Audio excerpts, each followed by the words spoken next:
یہ ایک سوال ہے کہ حضرت آدم علیہ السلام نے بھی تو انگوٹھے چومے ہیں، تو آپ کیوں نہیں چومتے؟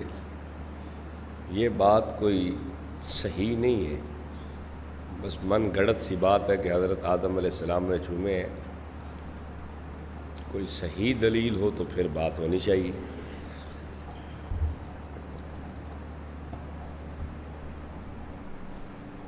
ہاں جی، یہ بات ہے کہ نبی پاک صلی اللہ علیہ وسلم نے کسی چیز سے منع نہیں فرمایا، تو میں نے بھی ایک مولوی صاحب سے کہا کہ سنت نماز کے بعد بھی ظہر کے فرض کے بعد جو سنت ہوتا ہے یہی بتانا ہے کہ حضور نے منع نہیں فرمایا، تو میں خاموش ہو گیا۔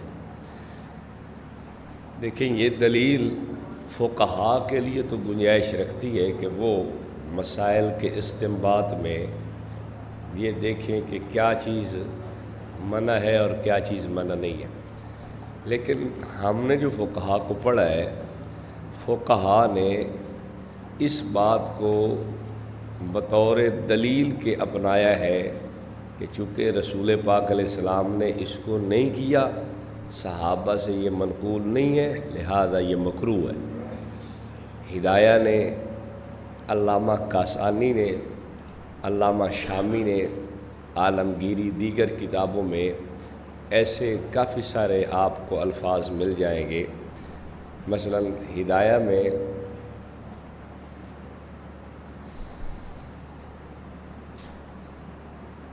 رات کو 8 رکعت ایک سلام سے پڑھنے کی بات لکھنے کے بعد صاحب ہدایہ کہتے ہیں کہ اس سے زائد ایک سلام سے پڑھنا یہ مکروہ ہے۔ کیوں؟ اس لیے کہ یہ نبی پاک صلی اللہ علیہ وسلم سے منقول ہی نہیں ہے۔ عید کی نماز سے پہلے یا بعد میں نوافل کی جہاں تک بات ہے، اس کے بارے میں بھی فقہا یہی کہتے ہیں، اس لیے کہ یہ منقول ہی نہیں ہے۔ تو نقل نہ ہونا، اس کو تو دلیل کراہت سمجھا گیا ہے۔ اس پہ آپ کو سنت بدعت کی فائل میں کافی سارے حوالے بھی مل جائیں گے۔ جو چیز منقول نہیں صحابہ تابعین سے، نبی پاک صلی اللہ علیہ وسلم سے، اس کو تو فقہا نے دلیل کراہت سمجھا ہے۔ اور اب آپ کہتے ہیں کہ منع نہیں ہے، لہذا ٹھیک ہے، یہ ہمیں نہیں سمجھ آ رہی بات۔ ہاں، فقہا اس کو کسی درجے میں اگر درج کرتے ہیں تو یہ ان کے لیے تو گنجائش ہو سکتی ہے، ہر آدمی کے لیے یہ گنجائش نہیں، نہ یہ ہر آدمی کا منصب ہے۔ اکثر لوگ کہتے ہیں کہ جارن ہم بھی ذکر کرتے ہیں، جب ہم نے پیر صاحب کے پاس بیٹھے ہوئے تھے دعا وغیرہ سب کچھ سے فارغ ہونے کے بعد، اور وہ لوگ بھی ذکر کرتے ہیں، میں نے عرض کر دیا تھا کہ وہ ثواباً کرتے ہیں اور ہم علاجاً کرتے ہیں۔ علاج اور ثواب میں فرق ہوتا ہے۔ ہم ثواباً کرتے ہیں، وہ علاجاً کرتے ہیں۔ ثواب کے لیے کسی کام کو کرنا، یہ اس بات پہ ضروری ہے یہ کہ دیکھا جائے کہ یہ پہلے ہوا یا نہیں ہوا، اور علاج کرنے والے کے لیے یہ دیکھنے کی ضرورت نہیں ہے۔ مثلا ایک آدمی بیمار ہو گیا، اسے ڈاکٹر نے کہا کہ یہ دوائی کھائیں، وہ کھائیں، فلاں کھائیں، وہ کہتا ہے مولانا میں تو نہیں کھاؤں گا جب تک آپ مجھے صحابہ تابعین سے دوائی کا ثبوت نہیں بتائیں گے۔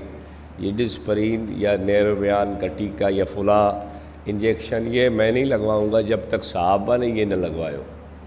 تو ہر آدمی کہے گا تو بے وقوف آدمی معلوم ہوتا ہے۔ یہ تو علاج ہے، علاج کے لیے اوپر دیکھنے کی ضرورت نہیں ہوتی، ثواب کے لیے اوپر دیکھنے کی ضرورت ہوتی ہے۔ ایک آدمی عیدگاہ میں نماز پڑھ رہا ہے، عید کی نماز سے پہلے ہے یا بعد میں ہے، الجنہ لأہل سنہ صفحہ 160 پہ نقل کی ہے۔ تو حضرت سیدنا علی المرتضیٰ کرم اللہ وجہہ الکریم نے اسے فرمایا نماز نہ پڑھو۔ اس نے کہا نماز پڑھنے سے کیا ہوتا ہے؟ اللہ نے کیا کرنا ہے نماز؟ اگر میں پڑھ ہی دوں گا تو کوئی نہیں، نماز سے تو کچھ نہیں ہوتا۔ انی اعلم ان اللہ لا يعذب علی الصلاۃ، نماز پہ تو اللہ کچھ نہیں کہے گا۔ سیدنا علی المرتضیٰ کرم اللہ وجہہ الکریم نے فرمایا وانی لاعلم ان اللہ لا یثیب علی فعل حتی یفعلہ رسول اللہ صلی اللہ علیہ وسلم او یحث علیہ، مجھے بھی پتہ ہے کہ اللہ اس وقت تک کسی عمل پہ ثواب نہیں دیتا جب تک نبی پاک صلی اللہ علیہ وسلم نے کر کے دکھایا نہ ہو یا صحابہ کو ترغیب دے کے کرایا نہ ہو۔ تو دیکھیں ثواب کے لیے تو اوپر دیکھا جاتا ہے، علاج کے لیے دیکھا نہیں جاتا۔ میں اس کی ایک مثال پیش کرتا ہوں۔ حضرت سیدنا صدیق اکبر رضی اللہ عنہ کے پاس حضرت عمر آئے کہ حضرت قرآن پاک لکھوا لیں، بہت سارے قاری شہید ہو گئے، اگر یوں ہی شہید ہوتے رہے تو بہت سارا حصہ ضائع ہو سکتا ہے۔ حضرت صدیق فرمانے لگے عمر وہ کام کیسے کریں جو حضور نے نہیں کیا، لیکن حضرت عمر بار بار اصرار کرتے رہے، حتیٰ کہ اللہ تعالیٰ نے جناب صدیق کا شرح صدر فرما دیا۔ پھر حضرت زید کو بلایا گیا، پھر بہرحال قرآن پاک لکھا گیا۔ اب کیوں لکھا گیا؟ صدیق اکبر پہلے نہیں لکھ رہے، لیکن شرح صدر ہوتا ہے پھر لکھتے ہیں، لکھواتے ہیں۔ کیوں؟ جناب عمر کی جو رائے تھی وہ یہ تھی کہ یہ کام بطور علاج کسے کہتے ہیں؟ علاج کہتے ہیں کہ اگر آپ نہیں کریں گے تو نقصان ہوگا، بیماری بڑھ جائے گی اور کسی عضو کے تلف ہونے کا خدشہ ہوتا ہے، موت کا خدشہ ہے، تو علاج کرتے ہیں کہ نقصان سے بچا جائے۔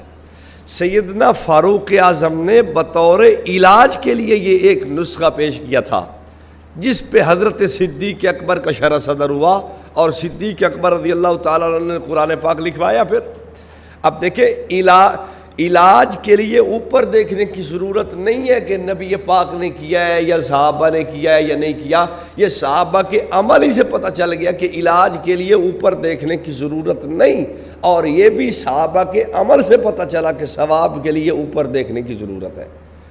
تو ہمارا ذکر جو ہے یہ علاج ہے، تعلیم کے ساتھ ساتھ علاج بھی ہے۔ ایک ساتھی کی چٹ تھی کہ جی اگر تعلیم ہی ہے صرف تو تعلیم تو 2-4 دن میں ہو جانی چاہیے، آپ روز کیا مسئلہ بنایا ہوا ہے؟ تو بھائی تعلیم کے ساتھ ساتھ علاج بھی ہے۔ جیسے آپ بلڈ پریشر کی گولی روز کھاتے ہیں، کوئی آپ کو یہ نہیں کہتا کہ مولوی صاحب روز ہی کھا رہے ہیں، یہ آپ ہمیشگی اختیار کی ہوئی ہے، مداومت کی ہوئی ہے، یہ تو جرم ہے۔ بھائی علاج ہے، علاج کے لیے تو روز کھانا پڑتا ہے۔ اب عوامل اتنے ہیں، بیرونی عوامل، یعنی کفر کی طاقت کہیے، شیطان کی محنت کہیے، نفس کی محنت کہیے، کہ جس کی وجہ سے روز ہمیں دوائی کھانے کی ضرورت ہے۔ ہم روز ایسی دوائیاں کھائیں تاکہ ہمارے اندر کے سارے جو ہے نا وہ یہ غلط قسم کے اثرات ختم ہوں۔ تو یہ بطور علاج بھی چل رہا ہے، اور جب تک علاج نہیں ہوتا ہم چلاتے رہیں گے، اور جب ہم ٹھیک ہو جائیں گے تو پھر چھوڑ دیں گے۔ ٹھیک ہے جی۔ میاں محمد شیر محمد شرق پوری صاحب کے عقائد و نظریات کے حوالے سے کیا کہتے ہیں آپ؟ کیا وہ احمد رضا خان یا بریلویوں کے بارے میں نرم رویہ رکھتے تھے؟ میاں صاحب کے جانشین بھی میاں صاحب کے عقائد و نظریات کے مطابق ہیں یا حضرات صوفی برکت علی لدھیانوی صاحب بھی آل اللہ بزرگ تھے یا نہیں؟ منڈی بہاؤالدین کے پیر علامہ نقیب، بھائی مجھے سب کا کیا پتہ، میں تو سب کو نہیں جانتا۔ میاں صاحب کے جہاں تک عقائد و نظریات کا تعلق ہے تو وہ ایک صوفی بزرگ آدمی تھے، اور صوفیاء کی باتیں جو ہوتی ہیں، یہ بات ذہن میں رکھ لیں، صوفیاء یا نیک لوگوں کی باتیں اگر ان کی کوئی شرع کی حد سے کوئی گری ہوئی بات ہو تو جہاں تک ہو سکے اس میں تعویل کی جائے گی۔ اگر تعویل نہ بھی ہو سکے تو ہم اس کو شطحیات میں ڈال دیں گے، پھر بھی وہ بچ جائیں گے۔ تو صوفی بزرگ قسم کے آدمی تھے یہ بھی، اور صوفی برکت علی لدھیانوی یہ بھی، لیکن ان کے بارے میں مجھے پوری تحقیق تفصیل نہیں ہے صوفی برکت علی لدھیانوی کے بارے میں، لیکن اب ان حضرات کے جو موجودہ سجادہ نشین ہیں وہ بالکل ہی انہی کی طرف ہیں۔ تو بہرحال میاں صاحب کی سوچ یہ تھی۔ میاں صاحب کی کتابوں میں ان کے لکھا ہوا ہے، ان کے حضرات اکابر دیوبند سے بڑے اچھے تعلقات تھے۔ انہوں نے پورا وفد دارالعلوم دیوبند بھیجا تھا۔ دارالعلوم دیوبند سے حضرت کشمیری رحمۃ اللہ علیہ ملنے کے لیے آئے تھے، اور میاں صاحب نے استقبال کیا۔ میاں صاحب کو ملنے کے بعد حضرت کشمیری رحمۃ اللہ علیہ جب جانے لگے تو کہنے لگے میاں صاحب میری کمر پہ ہاتھ تو پھیر دیں، جیسے ہم تائیداً کسی بزرگ سے کہتے ہیں بزرگوں میری کمر پہ ہاتھ پھیر دیں۔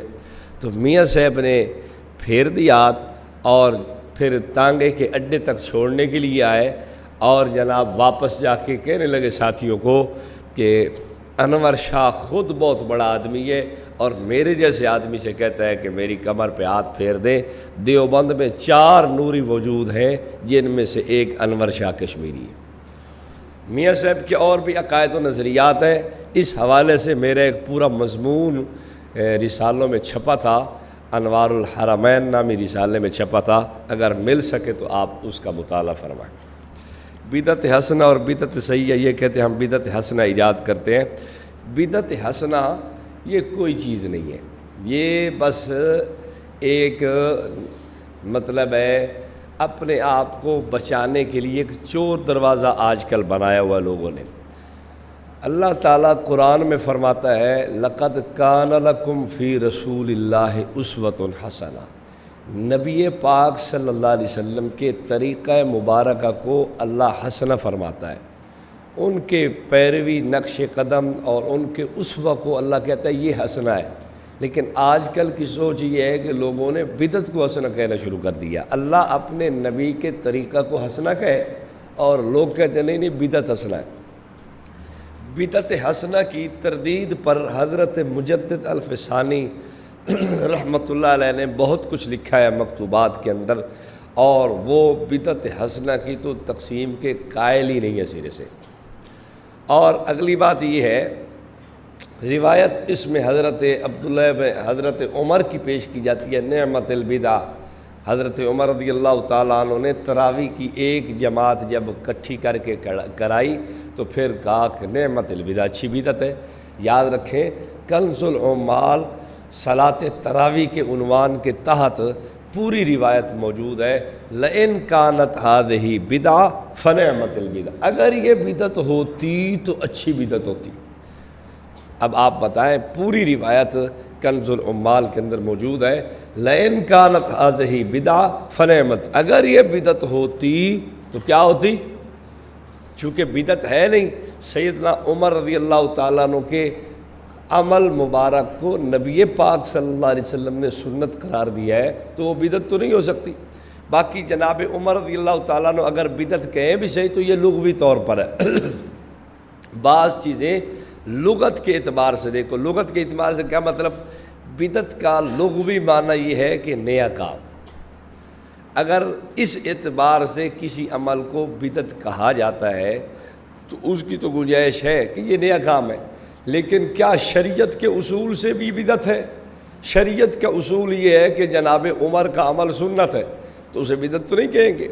لغوی طور پر بدعت یہ کہا جا سکتا ہے کہ حضرت عمر نے فرمایا ہو اسے لغوی طور پر تو ٹھیک ہے، لیکن حقیقت میں وہ بدعت کی قسم قطعاً نہیں ہے۔ جس کو بدعت حسنہ کہتے ہیں نا، وہ بھی شاید یہ لغوی طور پر ہی کہی جائے، ورنہ شرعیت کے اصول اور قواعد سے بدعت حسنہ نہیں ہوتی، بدعت سیئہ ہی ہوتی ہے۔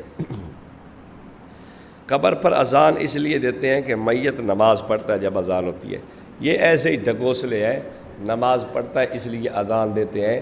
اب آپ خود سوچیں کہ جنازہ پہلے ہے اور اذان بعد میں ہے، شریعت کا اصول یہ ہے کہ شریعت کہتی ہے کہ اذان پہلے ہو اور نماز بعد میں ہو، ان کا حال یہ ہے کہ پہلے جنازہ پڑھ لیتے ہیں، اذان بعد میں جا کے دیتے ہیں۔ یہ الٹا ہی کام انہوں نے چلایا ہوا ہے۔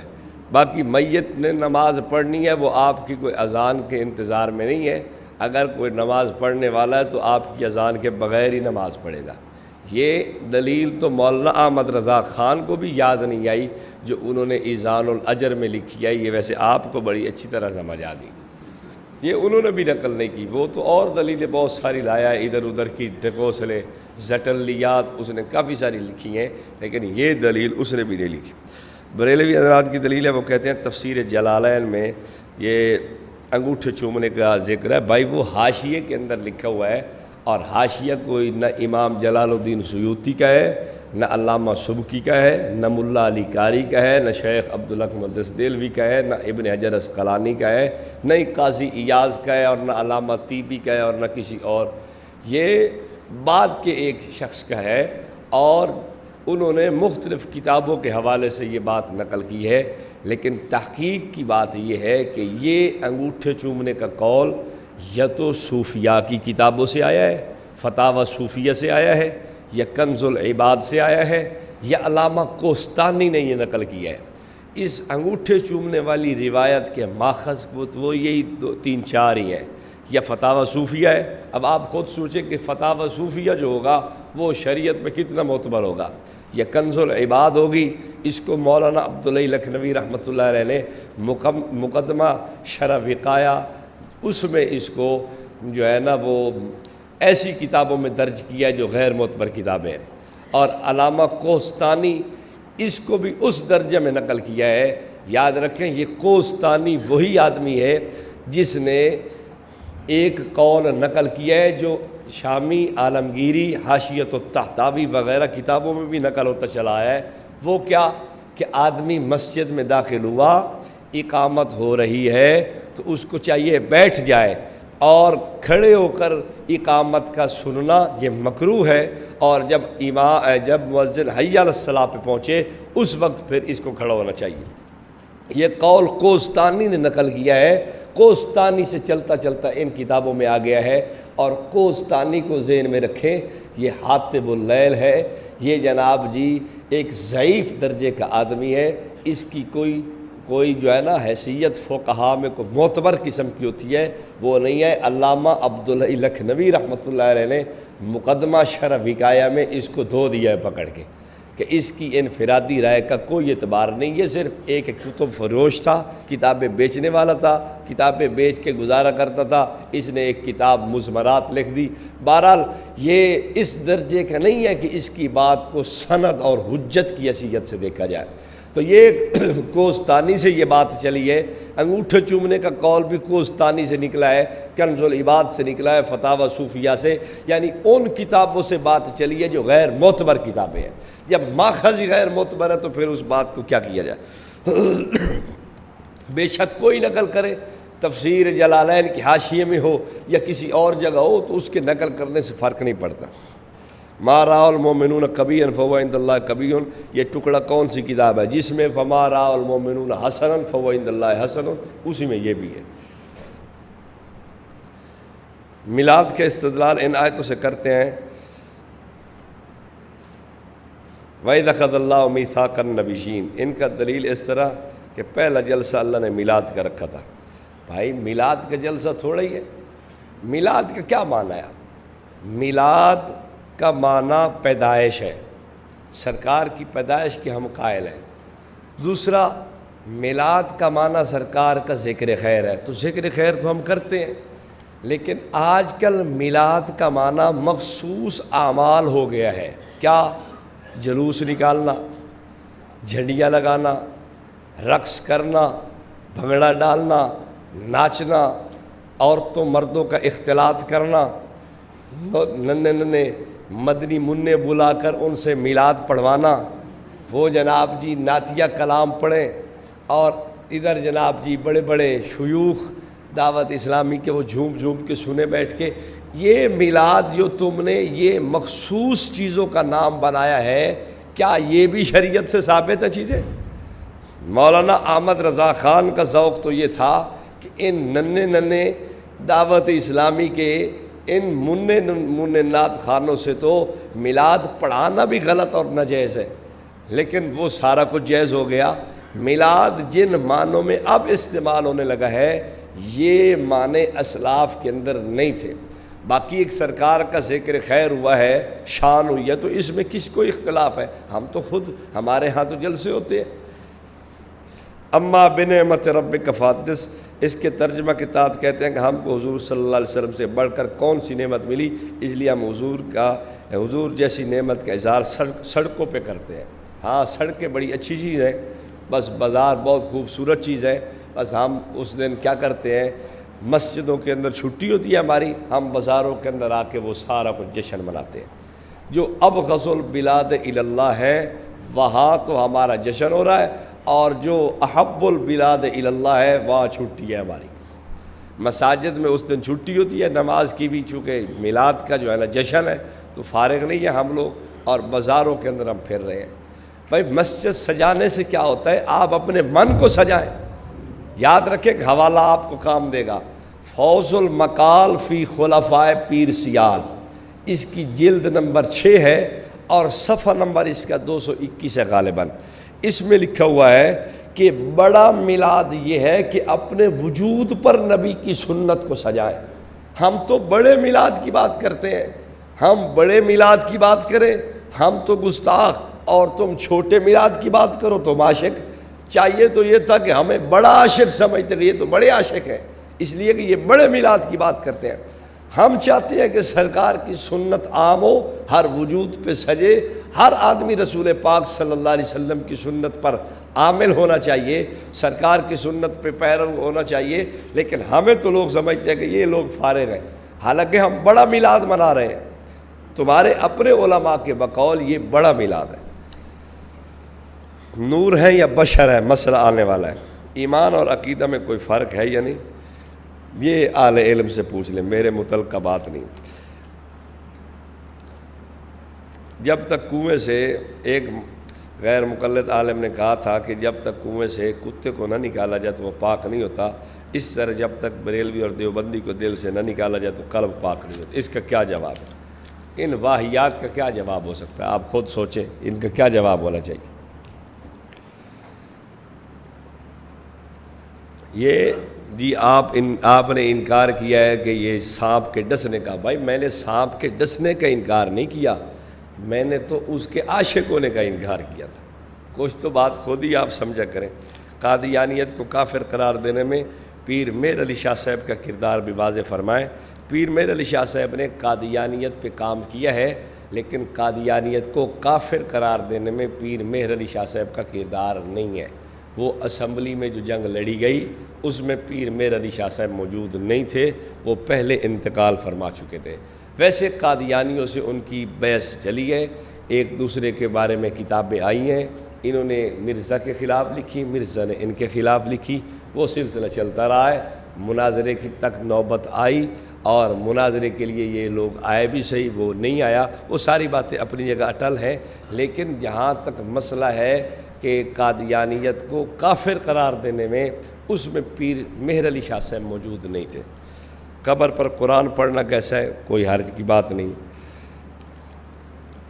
تصویب حدیث میں ائمہ کے اختلاف ہے، تصویب حدیث کو بدعت حسنہ کہا ہے، بدعت حسنہ اور بدعت قبح میں فرق بیان کرے۔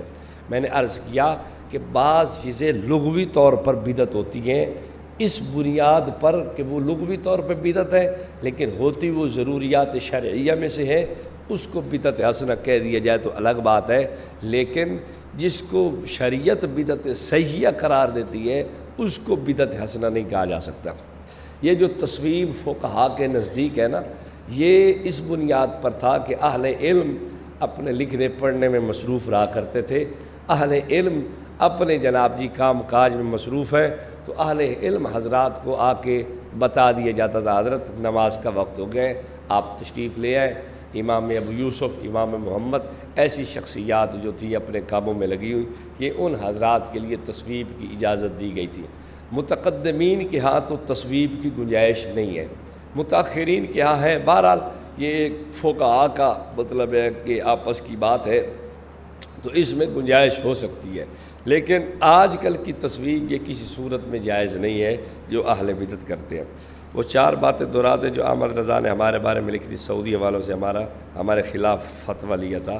4 باتیں، ایک حضرت نانوتوی رحمۃ اللہ علیہ کی عبارت تھی کہ یہ لوگ ختم نبوت کے منکر ہیں، دوسری جناب جی یعنی ان کے ذمے ایک عبارت لگائی، اور دوسرا حضرت گنگوئی رحمۃ اللہ علیہ کے بارے میں لکھا کہ یہ کہتا ہے کہ خدا جھوٹ بولتا ہے، اور تیسری حضرت مولانا خلیل احمد سہارنپوری کے خلاف تھی کہ یہ کہتے ہیں شیطان کا علم نبی پاک علیہ السلام سے زیادہ ہے، اور چوتھی بات یہ تھی کہ حضرت تھانوی رحمۃ اللہ علیہ کہتے ہیں جی یہ لکھا ہے کہ نبی پاک علیہ السلام کا علم چوپایوں کے، جانوروں کے، کتے، خنزیر وغیرہ کے برابر ہے، حالانکہ یہ باتیں قطعاً ہماری کتابوں میں موجود نہیں ہیں۔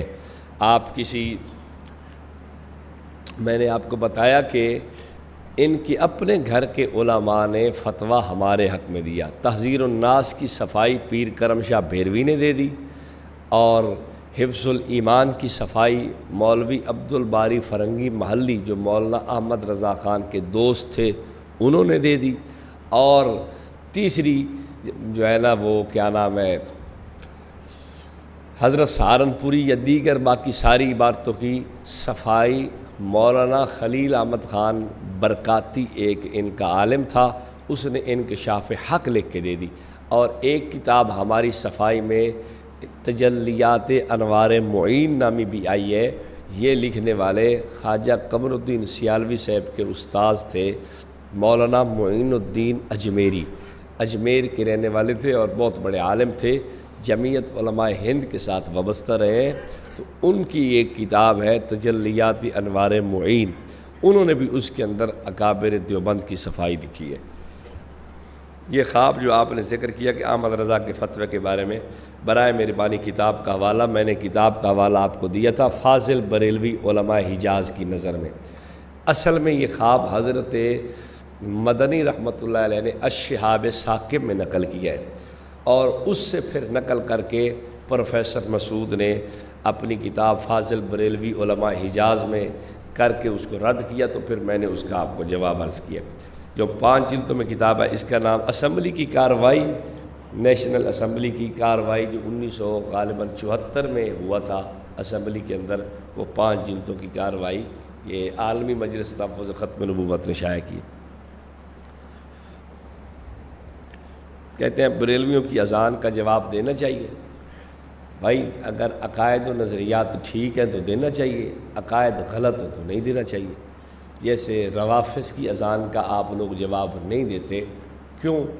جب آپ سمجھو گے کہ ان کے عقائد ٹھیک نہیں تو پھر اذان کا جواب نہیں ہوگا۔ جن کے عقائد ٹھیک نہیں ہیں ان کی اذان کا جواب نہیں ہے، جن کا عقیدہ ٹھیک ہے ان کی اذان کا جواب بھی ٹھیک ہے۔ حضرت مفتی شفیع صاحب، مفتی تقی صاحب نے الصلاۃ والسلام علیہ یا رسول اللہ کو منہ میں شرک کی وجہ سے بالکل ناجائز قرار دیا ہے۔ آپ نے جو امر فرمایا اس لیے آپ نے جواز فرمایا۔ دیکھیں حضرات نے جو لکھا ہے بالکل ٹھیک لکھا ہے، جواز کے قول کو بھی حضرات اکابر نے اپنی کتابوں میں نقل کیا ہے، شہاب ثاقب میں ہے، رائے سنت میں ہے۔ میں نے اس کی پھر تطبیق یوں عرض کی تھی، اگر کوئی انفرادی طور پہ چھپ کے پڑھتا ہے تو اس کی گنجائش ہے، لیکن عوام کے مجمع میں ایسے جملے کہنے سے پھر ان کو پریشانی ہو سکتی ہے، اس لیے اس کا احتیاط کرنا چاہیے۔ میت کے گھر میں جو کھانا پکاتے ہیں اس کا کھانا جائز ہے یا نہیں ہے؟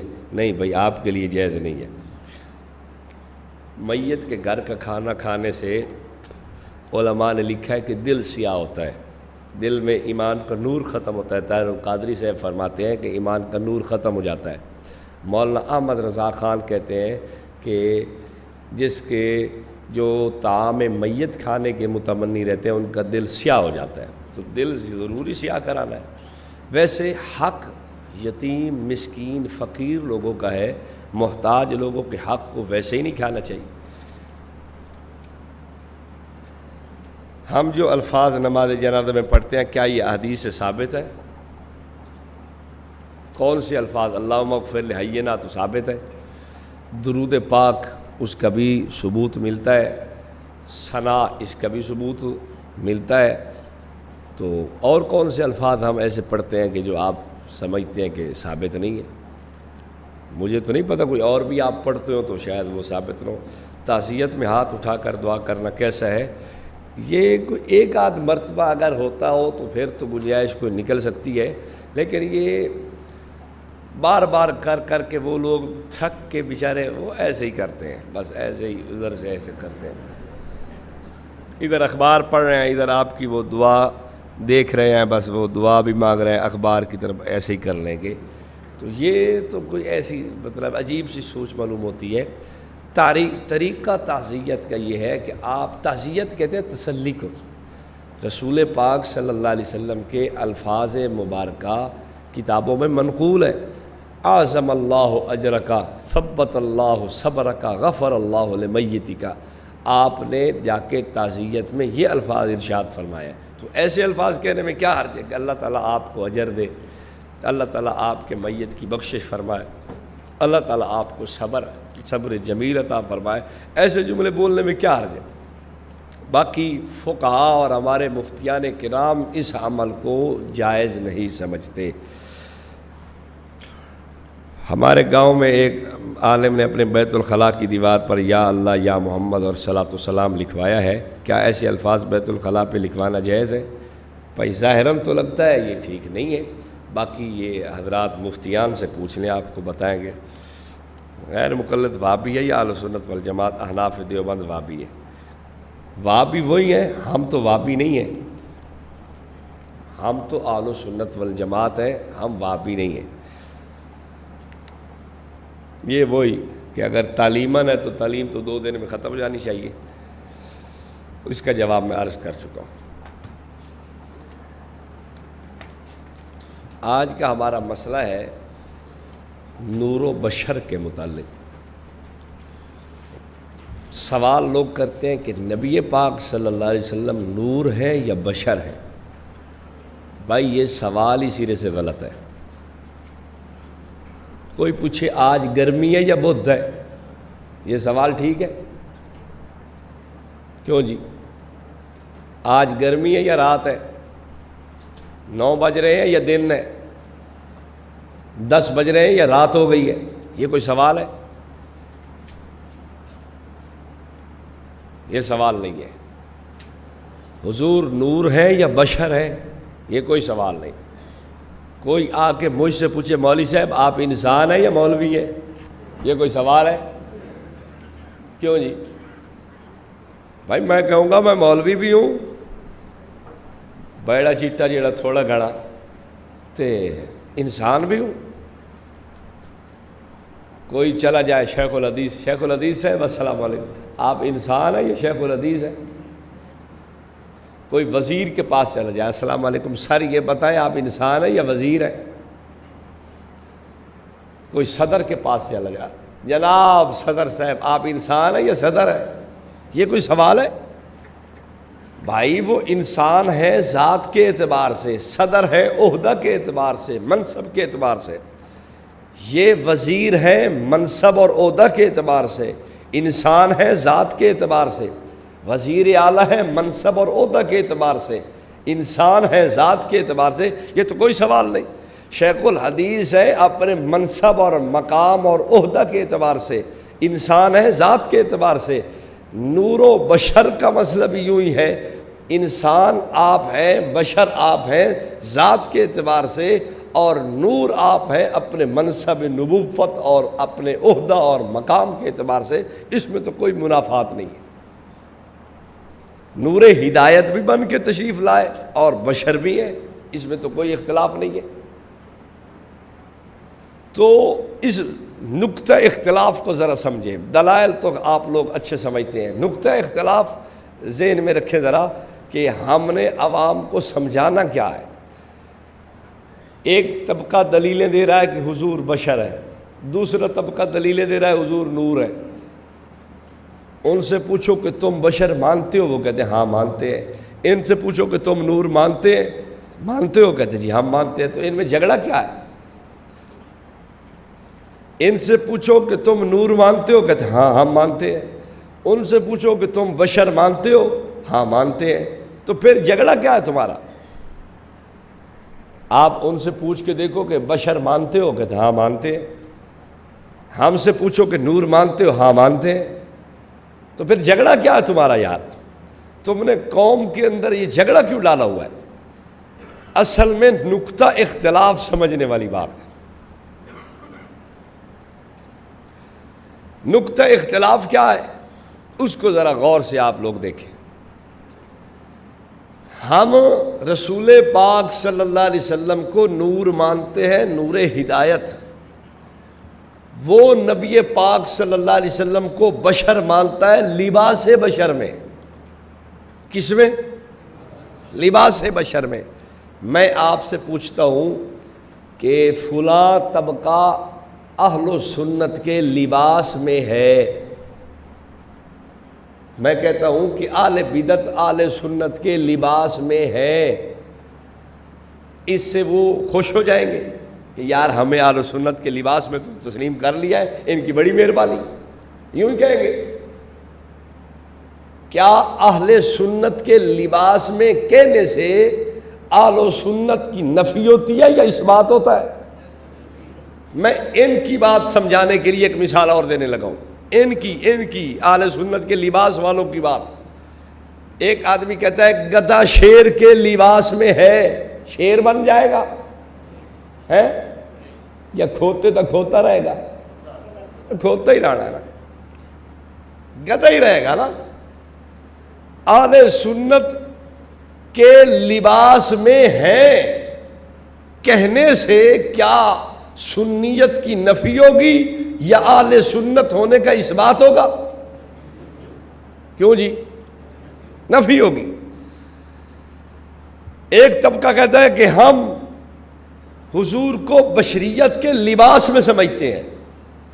بھائی جب بشریت کے لباس میں مان رہے ہو، لباس بشریت کا قول کرنا یہ اقرار بشریت ہے یا انکار بشریت ہے؟ میں نہیں کہتا، ان کے گھر کے عالم نے لکھا ہے۔ غلام رسول سعیدی چند ماہ پہلے فوت ہو گئے ہیں، ان کی کتاب ہے تبیان القرآن، تفسیر لکھی ہے قرآن پاک کی 12 جلدوں میں۔ لیکن علمیت کا حال یہ ہے، علمنا منطق الطیر کے تحت ایک روایت روح المعانی سے نقل کیا، حوالہ بھی روح المعانی کا دیا ہے۔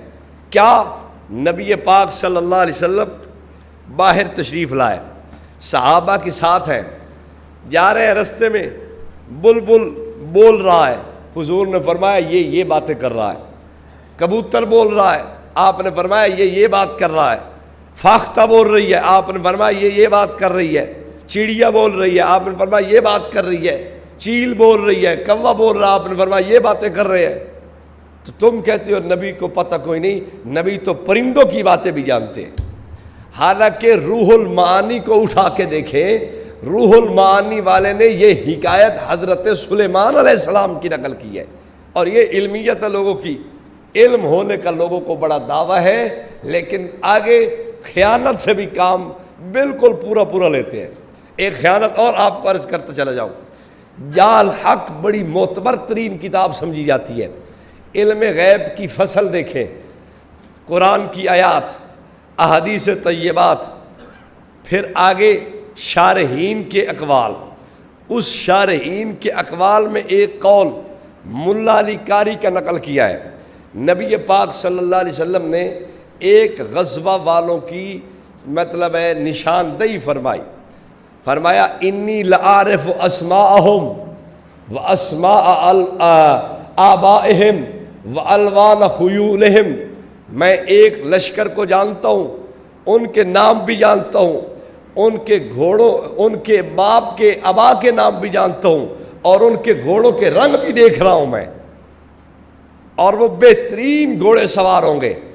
اس کے تحت ملا علی قاری نے لکھا کہ یہ حضور کا معجزہ ہے، حضور کا معجزہ ہے، اور آگے لکھا ما کونہی دلالتاً ان علمہ تعالی محیطم بالکلیات والجزیات من الکائنات وغیرہا۔ معجزہ کے ساتھ ساتھ یہ بھی پتہ چلتا ہے کہ خدا کا علم ساری کلیات و جزیات، کائنات وغیرہ ہر ایک چیز کو محیط ہے۔ لیکن جب ان لوگوں نے اس کو پکڑا، کیا کیا؟ کر دیا ان علمہ علیہ السلام، جملہ لکھا تھا ان علمہ تعالی، انہوں نے کیا کر دیا؟ جال حق موجود ہے، مرقات بھی کتب خانے میں موجود ہے، آپ اس کو دیکھ سکتے ہیں۔ میں نے عربی کی مرقات بھی دیکھی ہے، میں نے اردو ترجمہ بھی مرقات کا دیکھا ہے۔ میں نے کہا شاید مجھے غلطی لگ گئی ہو، لیکن جب دیکھا تو حیران ہو گیا کہ یار اس درجے کی بھی خیانت ہوتی ہے، اور یہ بھی اپنے آپ کو اہل علم کہتے ہیں کہ بات کہی کی تھی اور پھٹ کہی کر دیا۔ ہے تبیان القرآن والا مولوی غلام رسول سعیدی صاحب، یہ وہ کہہ رہا ہے کہ لباس بشریت کا قول انکار بشریت ہے، میری بات نہیں، اس کی بات ہے۔ وہ حوالہ میں آپ کی خدمت میں عرض کرتا ہوں، تبیان القرآن جلد 2 صفحہ 453۔ وہ کیا لکھتا ہے؟ وہ کہتا ہے بعض لوگ سیدنا محمد الرسول اللہ صلی اللہ علیہ وسلم کو انسان اور بشر نہیں مانتے۔ جملے غور سے سننا، بعض لوگ سیدنا محمد الرسول اللہ صلی اللہ علیہ وسلم کو انسان اور بشر نہیں مانتے، وہ کہتے ہیں کہ آپ کی حقیقت نور ہے، بشریت آپ کی صفت یا آپ کا لباس ہے۔ تبیان القرآن جلد 2 صفحہ 453۔ اب آپ بتاؤ، غلام رسول سعیدی مفسر قرآن جس کی تفسیر کی پہلی جلد چھپنے پر شاہ احمد نورانی صاحب کی کوٹھی پر علماء نے اکٹھے ہو کے اس کو سپاس نامہ اور مبارکباد پیش کی تھی، اور بڑے بڑے کراچی کے جید علماء ان کے اکٹھے ہو کے انہوں نے غلام رسول سعیدی کو خراج تحسین پیش کیا تھا کہ ہمارے مسلک کا بھی کوئی آدمی میدان میں نکلا ہے جس نے قرآن کی تفسیر لکھی ہے۔ یہ وہ تفسیر ہے، وہ کہہ رہی ہے کہ بعض لوگ حضور کو انسان اور بشر نہیں مانتے، وہ کہتے ہیں حضور کی بشریت لباس ہے، وہ لباس قول کو، لباس بشریت کے قول کو انکار بشریت لکھ رہے ہیں۔ تو اب آپ نے بھی اسی کو پیش کرنا ہے کہ لباس بشریت کا قول کیا ہے۔ اب آپ مجھے بتائیں، وہ کہہ رہا ہے کہ میں بشر مانتا ہوں، سچ بول رہا ہے یا جھوٹ بول رہا ہے؟ کیوں جی؟ وہ کہتے ہیں میں بشر مانتا ہوں۔ جب آپ نے تھوڑا سا اور کوریدا اسے، بھائی کیسے بشر مانتے ہو؟ میں تو لباس بشر میں مانتا ہوں۔ بھائی لباس بشر میں مانتے ہو، پھر آپ ایک مثال دے دیں جو میں نے آپ کو مثال دی ہے کہ اہل بدعت اہل سنت کے لباس میں ہے، تو کیا اہل سنت بن جائیں گے؟ لباس بشریت کے قول کے کرنے سے آپ کے علماء کی تحقیق یہ ہے کہ انکار بشریت ہوتا ہے، اقرار بشریت نہیں ہوتا۔ اب آپ بتائیں، اختلاف کوئی سمجھ آیا؟ نقطہ اختلاف سامنے ہوا، کوئی ظاہر ہوئی بات؟ پہلے تھا کہ یہ لوگ تو جناب جی رسول پاک صلی اللہ علیہ وسلم کو بشر نہیں مانتے، اور وہ کہیں گے ہم بشر مانتے ہیں، پھر آپ پریشان ہو جائیں گے کہ یار ہماری سوچ تو یہ تھی کہ بشر نہیں مانتے، لیکن یہ تو بشر کے قائل ہیں۔ لیکن اب جو ان کا دعویٰ ہوگا لباس بشریت کا، اب آپ کو بات سمجھ آ جائے گی کہ لباس بشریت کا قول کیا ہے؟ انکار بشریت ہے۔ جب انکار بشریت ہے تو اب آپ کو بات ذرا مزید پختہ ہو جائے گی۔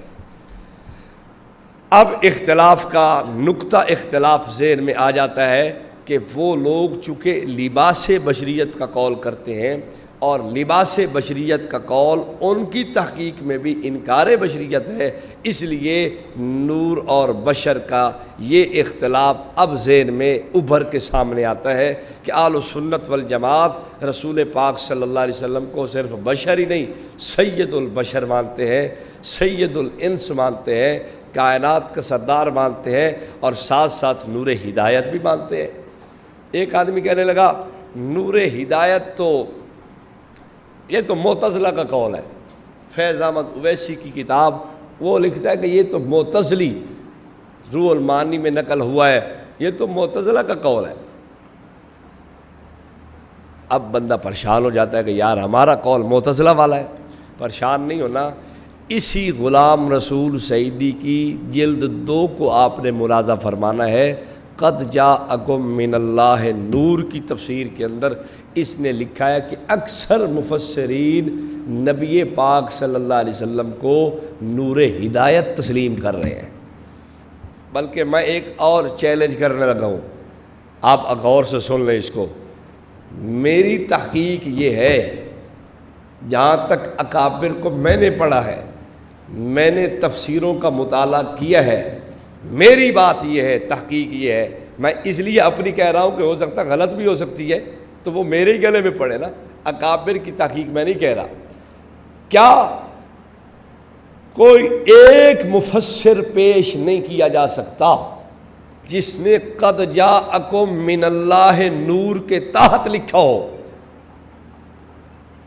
کوئی ایک مفسر جو مفسر ہو، معتبر مفسر ہو، کوئی ساوی نیلی پیلی اگر کوئی پیش ہو جائے تو میں اس کا ذمہ دار نہیں، میں مفسر کی بات کر رہا ہوں۔ کوئی ایک معتبر مفسر پیش نہیں کیا جا سکتا جس نے قد جاءکم من اللہ نور کی تفسیر میں لکھا ہو کہ اس سے مراد یہ ہے کہ نبی پاک صلی اللہ علیہ وسلم کا چونکہ جسم مبارک نور سے بنا ہوا تھا اس لیے قرآن نے نور کہا ہے، ایک مفسر پیش نہیں کیا جا سکتا۔ اور اگر مجھے چیلنج کیا جائے کہ تم پیش کرو کہ حضور کو نور ہدایت کی وجہ سے قرآن نے نور کہا ہے، میں ایک نہیں میں ڈھیر لگا سکتا ہوں، اور ڈھیر تو ان کے اپنے گھر میں لکھا ہوا ہے۔ غلام رسول سعیدی کہتا ہے اکثر مفسرین نے اس آیت میں نور سے مراد نور ہدایت لیا ہے۔ یار چھوڑو باقی مفسرین کو، نعیم الدین مراد آبادی کو دیکھ لو، وہ خود نور ہدایت کا قول لکھ رہا ہے، اس نے خود کنز الایمان کی حاشیے پر نور ہدایت کا قول لکھا ہے۔ غلام رسول سعیدی نے اس کے قول کو نور ہدایت تسلیم کیا ہے، اسی شرح تبیان القرآن تفسیر جو ہے اس میں لکھا ہے۔ تو خیر میں عرض کر رہا تھا کہ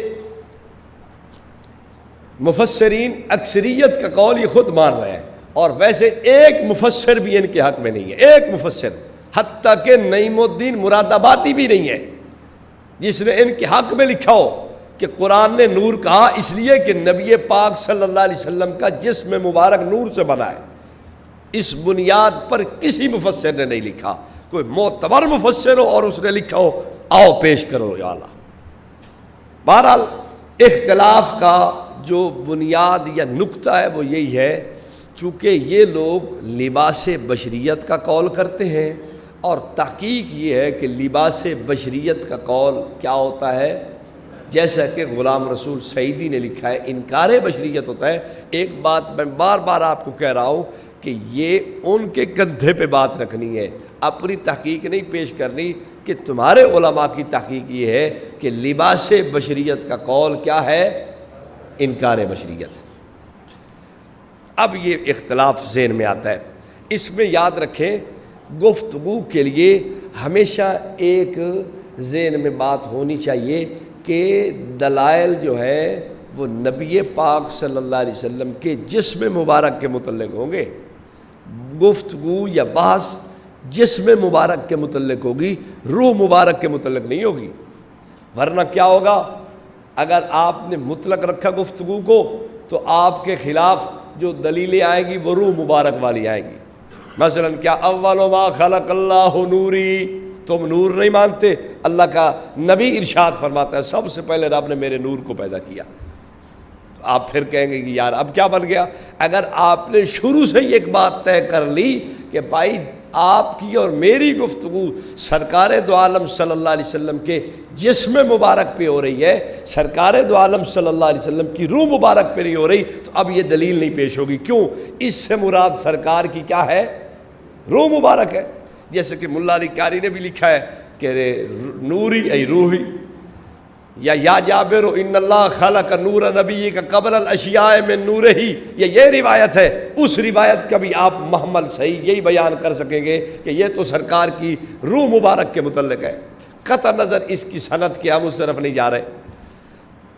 تو جب آپ نے اس کو روح مبارک پہ رکھنا ہے بات کو، تو پھر دیکھو پھر وہ دلائل ایسے پیش ہوں گے۔ اور اگر آپ سرے سے ہی پہلے سے ہی یہ بات طے کر لیں کہ بھائی گفتگو آپ کی اور ہماری، بحث ہماری اور آپ کی سرکار کے جسم مبارک پہ ہوگی، روح مبارک پہ نہیں ہوگی، تو پھر وہ یہ دلیلیں پیش کرے گا۔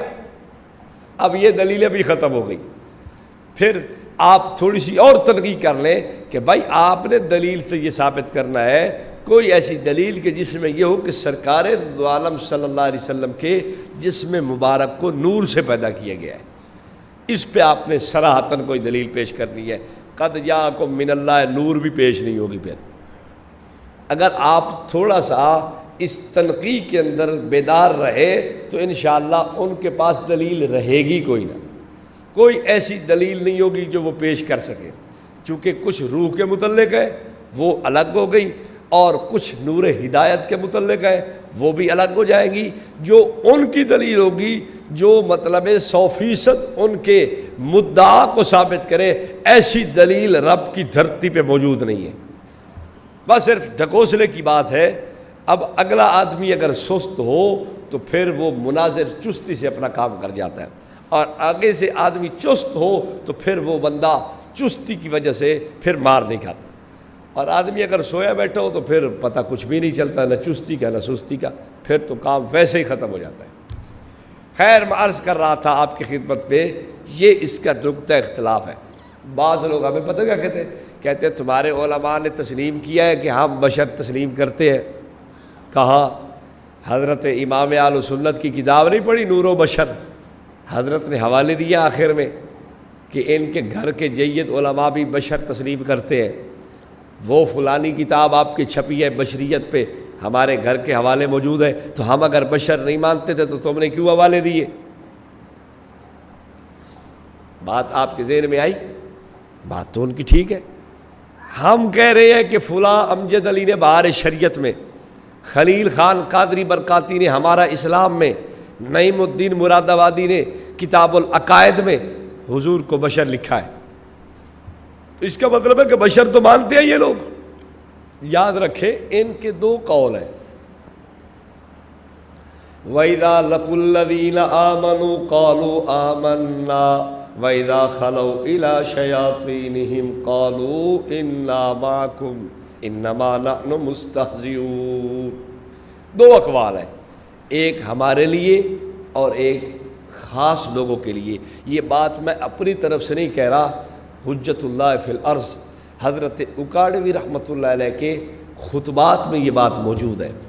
حضرت فرماتے ہیں ہم مناظرہ کے لیے گئے ڈیرہ اسماعیل خان کے ساتھ، تو وہاں مناظرہ میں ان کے مناظر نے جو قول لکھا، چونکہ ان کے دو قول ہوتے ہیں، مناظرے کے لیے قول الگ رکھا ہوا ہے اور اپنی عوام کے لیے قول انہوں نے الگ رکھا ہوا ہے، تو جب مناظرے میں پیش ہوتے ہیں تو پھر ایسی ڈھیلی بات کریں گے کہ جو آپ کے مسلک کے قریب بات ہوگی، تو آپ سمجھتے ہیں دیکھو یار وہ تو ایسی بات کر رہے ہیں، اب وہ تو نبی پاک کو بشر تسلیم کرتے ہیں، وہ تو حضور کو بشریت، حضور کی بشریت لکھ کے دے رہے ہیں، آپ خواہ مخواہ کہتے ہیں کہ بشر نہیں مانتے، پھر آدمی پریشان ہو جاتا ہے۔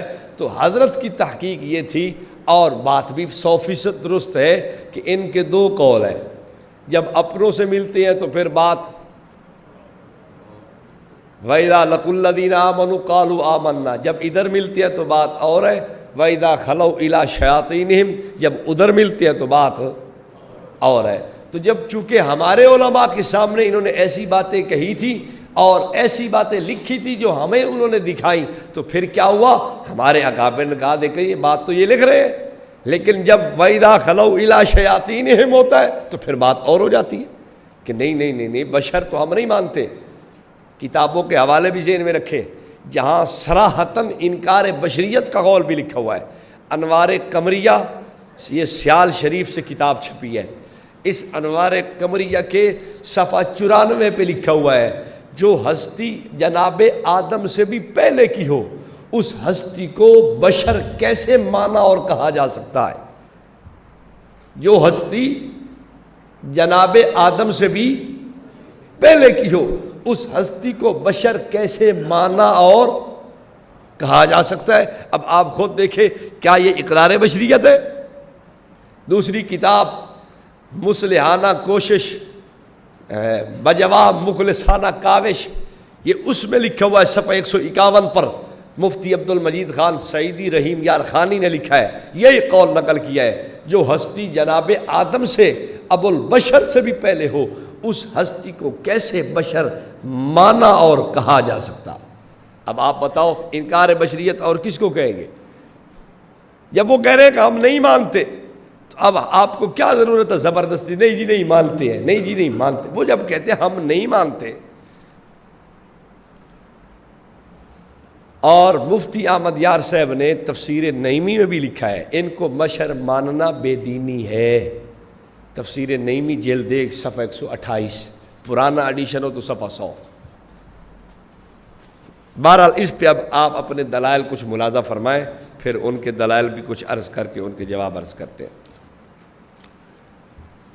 ویسے ایک بات ذہن میں رکھیں، یہ جو لباس بشریت والا قول ہے نا، یہ پتہ ہے کہاں سے چلا ہے؟ یہ بھی آج آپ کو بتا دیتے ہیں۔ لباس بشریت کا قول مشرکین مکہ سے چلا ہے۔ وہ کیسے؟ ایک کتاب ہے تحفظ عقائد اہل سنت، اس کا صفحہ 681، اس پہ لکھا ہے کہ کافروں نے جب دیکھا کہ اب تک ہم کہتے رہے کہ محمد صلی اللہ تعالی علیہ وسلم لوگوں بشر ہے، ہاں پہلے وہ بیچارے مطلب ہے کہتے رہے تھے اور لوگوں قریب نہ جاؤ، قریب نہ جاؤ، قریب نہ جاؤ، یہ تو انسان ہے، لیکن انہوں نے دیکھا کہ بات کوئی ہاتھ میں آئی نہیں۔ اب انہوں نے پیترا بدلا، یہ خود کتاب والا لکھ رہا ہے، کتاب ہماری نہیں ہے، کتاب ہمارے بھائیوں کی ہے۔ اس کتاب میں لکھا ہے کیا؟ کافروں نے دیکھا کہ جب ہمارے اس اصول کو کہ محمد بشر ہے، بشرم مثلنا، ایک آپ کو تھوڑا سا میں اب ایک لطیفہ سناؤں تاکہ آپ کی طبیعت کو فریش ہو جائے۔ میں ایک دفعہ سفر سے آ رہا تھا تو ایک سردی تھی بڑی، میرے پاس تو کوئی چادر بھی نہیں تھی، کھڑکی کھلی ہوئی تھی، بڑی ہوا آ رہی تھی۔ ایک لڑکا پیچھے بیٹھا تھا، وہ کہتا ہے میں جی آپ کے ساتھ بیٹھنا چاہتا ہوں۔ میں نے کہا ادھر کھڑکی کے پاس آ جائے، اس کو میں نے بٹھا دیا۔ تعارف ہوا تو کہتا ہے میں سرگودا جا رہا ہوں۔ میں نے کہا خیر سے؟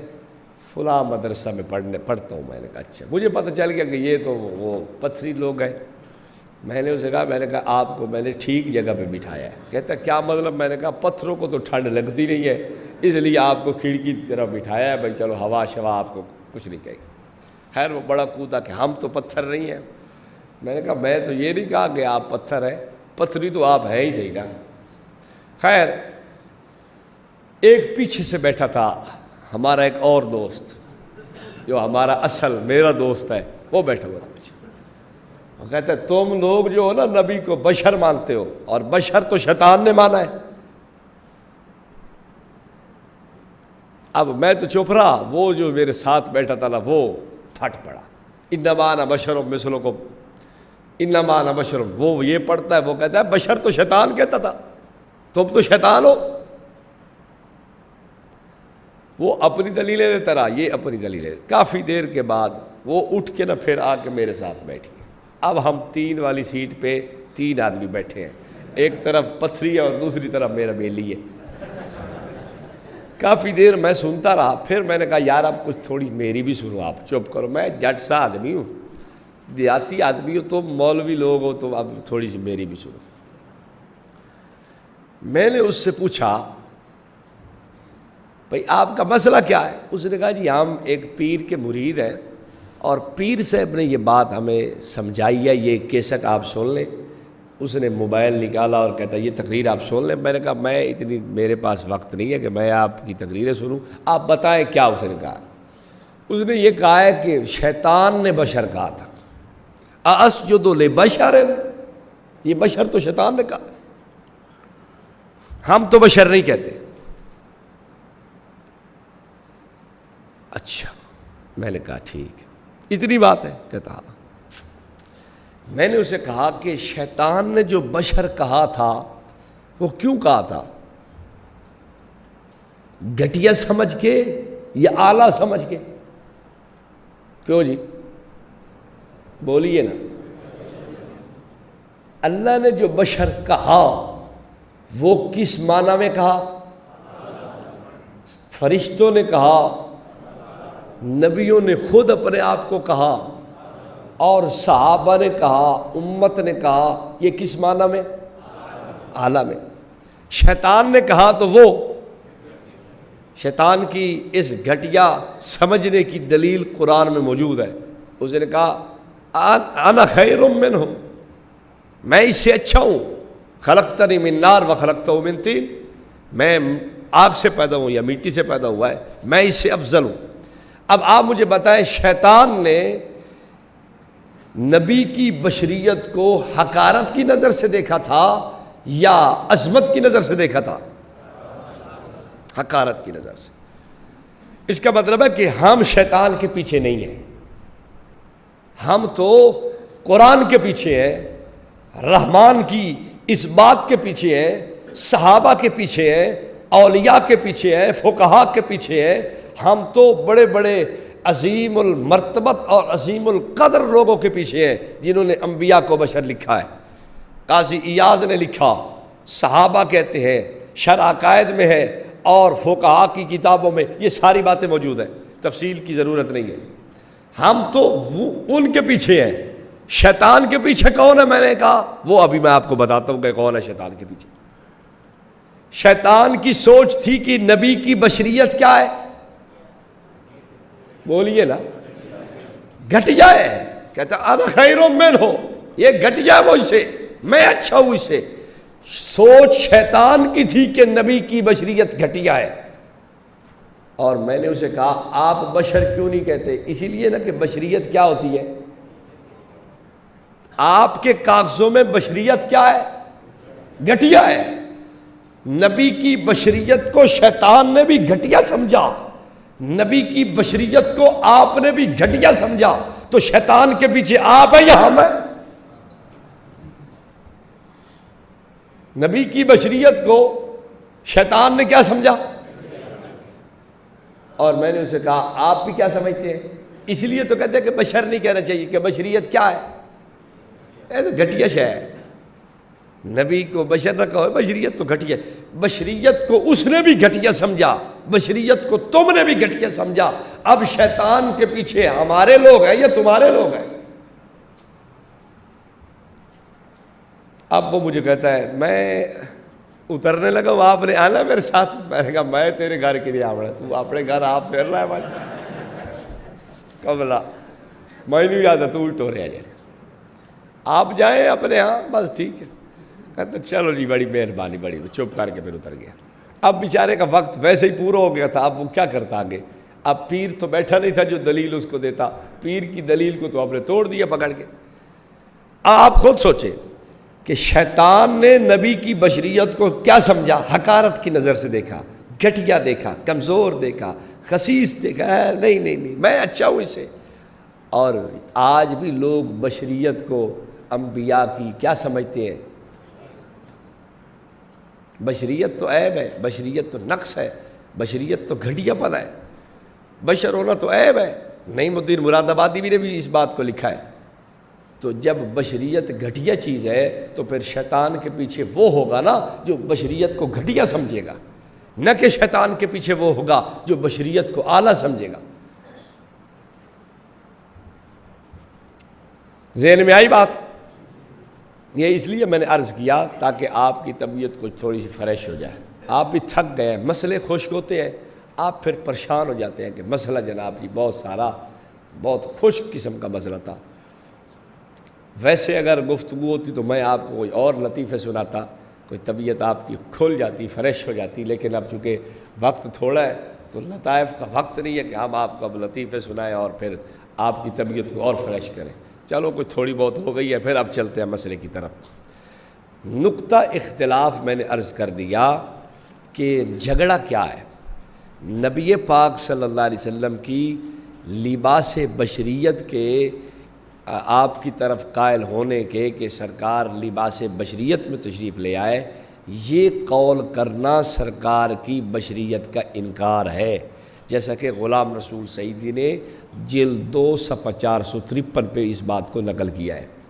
تو اب اختلاف اس بات کا ہے کہ جناب رسول پاک صلی اللہ علیہ وسلم بشر ہے یا نہیں ہے۔ اگر وہ کہتا ہے تو پھر آپ کے پاس ہتھیار اور بھی کچھ ہونے چاہیے، ان کی وہ کتابیں ہونی چاہیے جن میں لکھا ہے کہ نبی کو بشر کہنے والا آدمی مسلمان نہیں ہے۔ تفسیر نعیمی ہونی چاہیے، تفسیر نور العرفان ہونی چاہیے، رشد الایمان ہونی چاہیے، خزائن العرفان ہونی چاہیے، حق پر کون ہونا چاہیے، حق پر سنی، صرف سنی، اور جناب جی خیر بشر کی نوری بشریت، یہ کتاب آپ کے پاس ہونی چاہیے۔ ابلیس کا دیوبند کتاب ہونی چاہیے، یہ کتابیں آپ کے پاس ہونی چاہیے جس میں بشر کہنے پر فتوے لگے ہوئے ہیں۔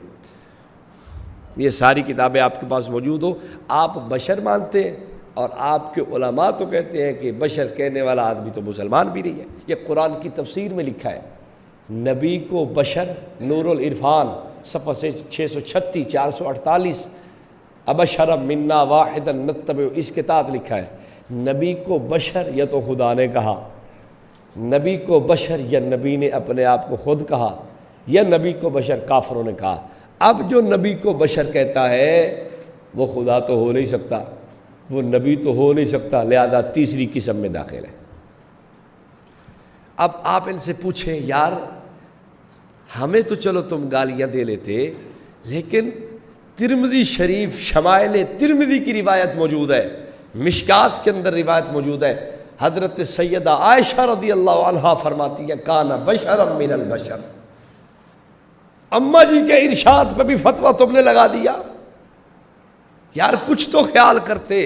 ام المومنین فرماتی ہے کان بشرا من البشر، تو آپ نے ان کا بھی خیال نہیں کیا، اور آپ کہہ رہے ہیں جو نبی کو بشر کہے وہ تو کافر ہے۔ یار کچھ تو خیال کرنا چاہیے، کفر کیا اتنا سستا ہو گیا ہے؟ ایک مولانا فرماتے ہیں کہ ہری مرچ سے بھی زیادہ کفر سستا ہے، جس کو چاہے تھوک کے حساب سے دیتے چلے جاؤ، خدا کا نام لو یار۔ صحابہ بشر کہتے ہیں حضور کو، ابو داؤد کتاب العلم باب و کتابت العلم، حضرت عبداللہ ابن عمرو ابن عاص رضی اللہ تعالیٰ عنہما فرماتے ہیں قریشی لوگوں نے مجھے کہا، ایک آدمی کہنے لگا قریشی سے مراد تو کافر ہے، قریش مکہ ہے، صحابہ تھوڑی ہے۔ کیا کہا قریش نے؟ قریش نے کہا تکتب کل شیء تسمع من رسول اللہ صلی اللہ علیہ وسلم ورسول اللہ بشر یتکلم فی الغضب والرضا، تو ہر چیز لکھتا ہے جو حضور سے سنتا ہے، ورسول اللہ بشر، حضور کیا ہے؟ اب آدمی کیا کہنے لگا، یہ تو قریش مکہ نے کہا تھا، آپ ایمان سے بتاؤ قریش مکہ کہتا تو یوں کہتا؟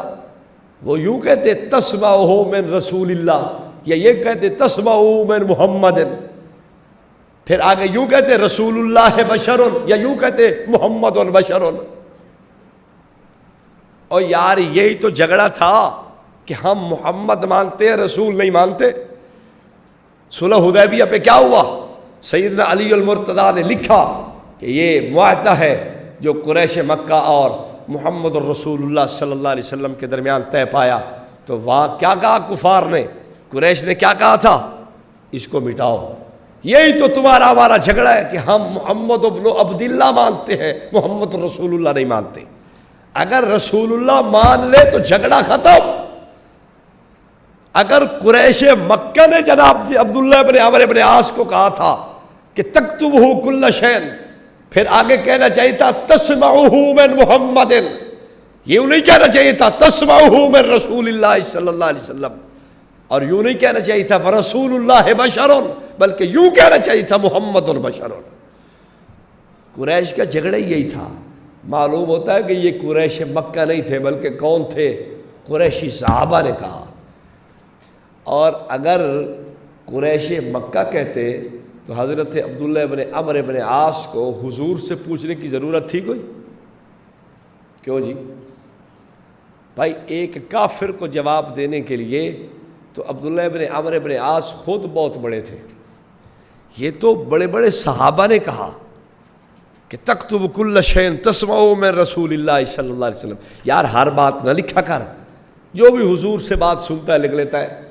اس لیے رسول اللہ صلی اللہ علیہ وسلم بشر یتکلم فی الغضب والرضا، حضور بشر ہے، کبھی خوشی میں ہوتے ہیں، کبھی آپ غصہ میں ہوتے ہیں، تو آپ کو ایسی بات ارشاد فرما دیں گے جو خلاف واقع بھی ہو سکتی ہے، غصے کی حالت میں ایسی بات نکل جاتی ہے، خوشی میں بھی نکل جاتی ہے، تو ہر بات نہ لکھا کر۔ اللہ اکبر کبیرہ۔ حضرت عبداللہ ابن عمرو ابن عاص کہتے ہیں میں نبی پاک صلی اللہ علیہ وسلم کے پاس چلا گیا، یا رسول اللہ لوگ مجھے یوں کہتے ہیں، فرمایا تکتب لکھ، فاللہ ما یخرج منہ الا حق، اس زبان سے سوائے حق کے کچھ نہیں نکلے گا، لکھو۔ اب میں آپ سے پوچھتا ہوں کہ بشر بھی صحابہ نے کہا تھا دوسری بات تکتب کل شیء تسمع من رسول اللہ صلی اللہ علیہ وسلم ورسول اللہ بشر یتکلم فی الغضب والرضا. دوسری بات یہ بھی کہی تھی کہ یتکلم فی الغضب والرضا. اس کی تشریح تو میرے نبی نے ارشاد فرما دی کہ لکھا کرو اس زبان سے سوائے حق کے کچھ نہیں نکلے گا، لیکن بشریت والی بات کا انکار آقا نے نہیں فرمایا. تو صحابہ بشر کہہ رہے ہیں اور تو کہتا ہے جو بشر کہے وہ یوں ہے. یار کچھ تو خدا کا خوف کر لو. ہمارے بارے میں تو چلو آپ نے جو کچھ گالیاں نکالی ہم نے برداشت کر لی، چپ کر گئے. چلو یار ہم نے آپ کو معاف کر دی. آپ نے جو گندی گندی گالی ایسی گالیاں ان لوگوں نے لکھی ہیں آپ کے اکابر کے بارے میں آپ کو بتا نہیں سکتا. ایک کتاب چھاپی ہے داڑھی والی دلہن اور فوٹو بنایا ہے حضرت گنگوئی کا، اور دلہن پوری بنا کے پوری کتاب حضرت گنگوئی کے خلاف لکھی. آپ کیا سمجھتے ہیں کہ یہ بہت مطلب ہے پیارے پیارے مدنی منی ہے یہ؟ بس صرف یہ قربان جاتی ہوں ملتان جاتی ہوں یہی کچھ کہتے ہیں؟ پوری کتاب لکھی ہے داڑھی والی دلہن، موجود ہے نیٹ پہ آپ دیکھ سکتے ہیں. اور ایک کتاب لکھی ہے 250 صفحات پہ دیوبند کے سیکسی ملا، یہ کتاب لکھی آپ کے خلاف. جو گالیاں دے سکتے تھے کتاب میں لکھی ہے انہوں نے. چلو ہم تو معاف کرتے ہیں تمہیں یار، لیکن ہمیں یہ بتاؤ تمہارے مولویوں کی کتابیں یوں کہتی ہیں، ایک نہیں کئی کتابیں، کہ یا بشر قرآن خدا کہتا ہے، یا بشر نبی کہتا ہے، یا بشر کافر نے کہا ہے. اب بتاؤ تم خدا تو نہیں ہو، نبی تو نہیں ہو، لہذا تیسری قسم میں داخل ہو. میں پوچھتا ہوں جناب عائشہ نے بشر کہا، صحابہ قریشی بشر کہہ رہے ہیں. میرا سوال ہے کیا خدا تھے؟ کیا نبی تھے؟ اگر وہ بشر کہہ دے تو پھر میرا سوال ہے کہ اب آپ کا فتویٰ کدھر جائے گا؟ ایسی شخصیات کو تو یار معاف کرو. ہمارے اوپر تو آپ نے غصہ نکال لیا، لیکن ادھر تو نہ کچھ کہو. صحابہ کرام کے بارے میں تو یہ بات نہیں ہونی چاہیے. حضرت عائشہ صدیقہ رضی اللہ عنہا کے بارے میں تو بات نہیں ہونی چاہیے. ایک دلیل میں عرض کرتا ہوں، وقت ختم ہونے لگا ہے. وہ کہتے ہیں کیسے آتا ہے سورہ تغابن کے اندر ہے؟ ہاں پھر آگے کیا ہے؟ فَكَفَرُوا أَبَشَرٌ يَهْدُونَنَا فَكَفَرُوا. اب دلیل سن لو. مولوی کہتے ہیں، انہوں نے کہا ابشر یہدوننا، کیا بشر ہمیں ہدایت دے گا؟ فَكَفَرُوا کافر ہو گئے. نبی کو بشر کہہ کے کافر ہو گئے. وہ تو پہلے ہی کافر تھے. اس مولوی سے پوچھو وہ پہلے مسلمان تھے؟ وہ پہلے کون تھے؟ اولیاء اللہ تھے؟ پہلے غوث کتب ابدال تھے؟ پہلے کوئی علماء فضلاء تھے؟ متقی پرہیزگار تھے؟ پہلے ہی کون تھے؟ ابشر یہدوننا کہہ کے فکفروا. مطلب یہ ہے کہ انہوں نے کہا کہ کیا بشر ہمیں ہدایت دے گا؟ کہ کیا بشر ہمیں رہنمائی کرے گا؟ ہم نہیں مانتے. کفروا انکار کر دیا. اگر یوں کہو کہ معنی ہے کہ کافر ہو گئے، یہ معنی غلط ہے، اس لیے کہ کافر تو وہ، یہ ان کی قرآن دانی ہے. قرآن دانی بھی دیکھ لو کہ کیسے زبردست قرآن دانی ہے. کہتے ہیں بشر کہنے سے وہ کافر ہو گئے. میں نے کہا پہلے مسلمان تھے، پہلے تھوڑے سکے دے رشتہ دار لگ دے یار، ہوں کافر ہو گئے. کو بات کرو، کوئی دلیل کے مطابق تو ہو. بشر کہنے والا کافر ہے، دلیل ابشر یہدوننا فکفروا، بشر کہنے کی وجہ سے کافر ہو گئے. میں کہا پہلے ہی کافران ہو. انہوں نے یوں کہا کہ کیا بشر ہمیں رستہ دکھائے گا؟ فکفروا، انہوں نے انکار کر دیا، نہیں ہم نہیں مانتے. یوں کہنا کہ بشر ہمیں رستہ دکھائے گا لہذا وہ کافر ہو گئے، غلط مانا. اس لیے کہ وہ تو پہلے سے ہی کیا تھے، وہ اب تو نہیں ہو رہے، وہ پہلے سے ہی کافر تھے. بہرحال آپ کے پاس بہت ساری دلیلیں، فائل میں کافی سارا مواد موجود ہے، لیکن چونکہ وقت کی کمی ہے، کچھ آپ کی پرچیوں کی مہربانی ہے، اس لیے ہم مطلب ہے تفصیلی گفتگو نہیں عرض کر سکے آپ کے سامنے. قد جاءکم من اللہ نور، اس پہ گفتگو میں کچھ عرض کر چکا ہوں، وہ آپ وہیں ملاحظہ فرما لیں۔ اور دوسری دلیل اول ما خلق یا جابر والی، ان اللہ خلق قد خلق قبل الاشیاء نور نبی کا من نوری، اس پہ بھی میں کچھ عرض کر چکا ہوں آپ کو۔ اول ما خلق اللہ نوری پہ بھی کچھ میں عرض کر چکا ہوں۔ ایک روایت پیش کی جاتی ہے المومنون من نوری ومن نوری خلق کل شیء، مومن میرے نور سے اور جناب جی میرے نور سے ہر شے پیدا کی گئی ہے۔ تو اس سے پتہ چلا کہ حضور نور ہے۔ اب اس روایت کو اگر مان لیا جائے تو اس سے پھر سارے مسلمانوں کا بھی نور ہونا ثابت، بولیے نا، نور ہونا ثابت ہے۔ ہاں اس سے نور ہدایت کا مفہوم تو لیا جا سکتا ہے کہ نور ہدایت جتنے مومنوں کے اندر ہے وہ سارا میری ہی ذات سے آیا ہے، یا جتنی ہر ایک چیز کے اندر جو روشنی اور آپ کو زندگی نظر آتی ہے یہ میری ہی وجہ سے ہے۔ اس کا یوں مفہوم تو ہو سکتا ہے، لیکن یہ معنی لینا کہ سرکار نور سے پیدا ہوئے ہیں اور یہ روایت دلیل ہے، اس سے پھر آپ کو یہ بھی سمجھنا پڑے گا کہ سارے مسلمان بھی کیا ہے، وہ نور علی نور ہے، پھر ان کو بھی نور مان لو۔ لیکن ایسی بات نہیں ہے، یہ روایت ویسے بھی کوئی اس درجے کی اور اس سند کی نہیں ہے کہ اس پر کوئی اعتبار کیا جا سکے۔ موضوعات کبیر میں ملا علی قاری نے انا من اللہ والمومنون منی، اس روایت کو انہوں نے جھوٹ اور موضوع اور من گڑت قرار دیا ہے۔ آپ دیکھ سکتے ہیں موضوعات کبیر صفحہ 40۔ ایک روایت یہ پیش کی جاتی ہے، حضرت جبریل علیہ السلام سے جناب جی آپ علیہ السلام نے ان کی عمر پوچھی، حضور نے عمر پوچھی، جبریل تیری کتنی عمر ہے؟ انہوں نے کہا جی مجھے یاد نہیں ہے، ایک ستارہ، ہاں اتنا جانتا ہوں کہ ایک ستارہ 70,000 سال بعد طلوع ہوتا تھا، میں نے اسے 72,000 بار طلوع ہوتے دیکھا ہے۔ تو آپ صلی اللہ علیہ وسلم نے فرمایا یا جبریل و عزت ربی جل جلالہ انا ذالک الکوکب، جبریل اللہ کی عزت کی قسم وہ ستارہ میں ہوں۔ یہ بھی ایک دلیل پیش کی جاتی ہے، لیکن روایت کوئی سند نہیں، من گھڑت قسم کی روایت ہے، لیکن ہمارے دوستوں نے اپنی دلیل کو اس پہ رکھا ہوا ہے۔ بھائی آپ کے پاس کوئی شہید پورا قرآن بھرا پڑا ہے، کوئی قرآن کی آیات بھی پڑھے جو آپ کے مدعا کو کہ رسول پاک صلی اللہ علیہ وسلم کا یہ جسم مبارک نور سے پیدا کیا گیا ہے، کوئی دلائل قرآن سے لے آئے؟ قرآن ان کے پاس بیچاروں کے نہیں ہے۔ ہاں اگر اس روایت کو تسلیم کر بھی لیا جائے، اتنی بات ہے کہ اس سے مراد تو روح مبارک ہے، آپ کی روح مبارک ٹھیک ہے، اور روح سب کی نورانی ہے، ساری خلقت کی نور روح کیا ہے، وہ نور سے ہی پیدا ہوئی ہے، اس میں تو کوئی حرج کی بات نہیں ہے۔ اچھا اسی پر ایک اور عرض خدمت ہے بات کہ وہ کہتے ہیں حضور کا سایہ نہیں تھا، اور سایہ نہیں تھا اس سے پتہ چلا کہ آپ صلی اللہ علیہ وسلم تو کیا ہے، نور ہے۔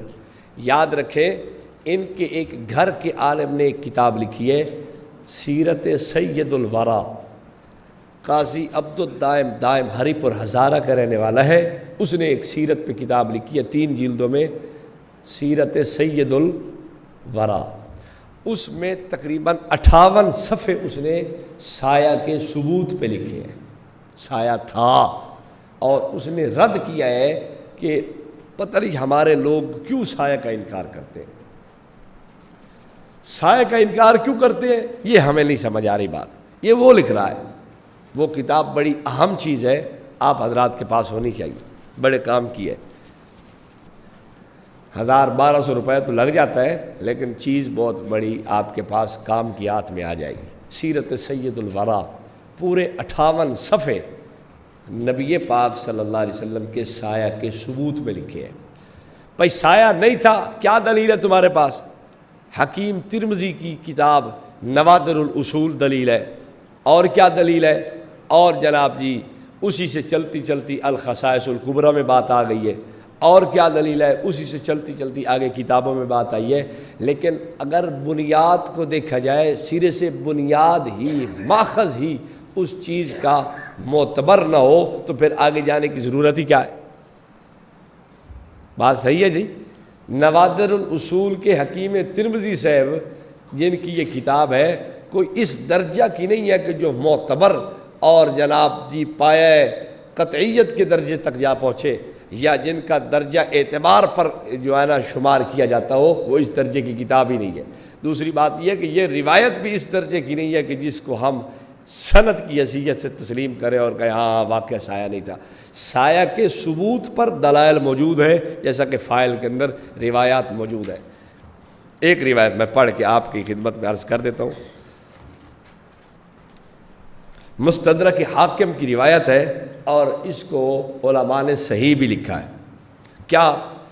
حضرت انس بن مالک رضی اللہ تعالیٰ عنہ نے ارشاد فرمایا کہ نبی پاک صلی اللہ علیہ وسلم ایک رات نماز پڑھ رہے تھے، اچانک آپ نے اپنا ہاتھ آگے بڑھایا پھر پیچھے ہٹا لیا۔ ہم نے کہا یا رسول اللہ صلی اللہ علیہ وسلم، ہم نے آپ کو اس نماز میں ایسی کارروائی کرتے دیکھا جو آپ نے اس سے قبل نہیں کی۔ فرمایا ہاں، بلا شبہ مجھ پہ جنت پیش کی گئی تھی تو میں نے اس میں اونچے درخت دیکھے جن کے گچھے نیچے کو جھکے ہوئے تھے، تو میں نے ارادہ کیا کہ ان سے کچھ لے لوں، بس میری طرف وہی آئی یہ کہ پیچھے ہٹ جاؤ۔ سو میں پیچھے ہٹ گیا اور مجھ پر دوزخ بھی پیش کی گئی جو میرے اور تمہارے درمیان تھی، یہاں تک کہ اس کی آگ کی روشنی میں نے اپنا اور تمہارا سایہ دیکھا۔ بس میں نے تمہیں اشارہ کیا کہ پیچھے ہٹ جاؤ، سو میری طرف وہی آئی کہ ان کو ان کی جگہ پر ٹکا رہنے دے، کیونکہ تو نے اسلام قبول کیا اور انہوں نے بھی کیا، تو نے ہجرت کی اور انہوں نے بھی کی، تو نے جہاد کیا اور انہوں نے بھی کیا، بس میں تیری ان پر بجز نبوت کے اور کوئی فضیلت نہیں دیکھتا۔ بس میں نے اس سے یہ نتیجہ نکالا کہ میری امت میرے بعد فتنوں میں مبتلا ہوگی۔ یہ روایت مستدرک حاکم میں موجود ہے اور قال الحاکم والذہبی صحیح، یہ روایت بھی صحیح درجے کی ہے۔ اچھا، اسی طرح ایک روایت طبقات ابن سعد کے اندر بھی ہے، مسند احمد کے اندر بھی، مجموع الزوائد کے اندر بھی روایت موجود ہے۔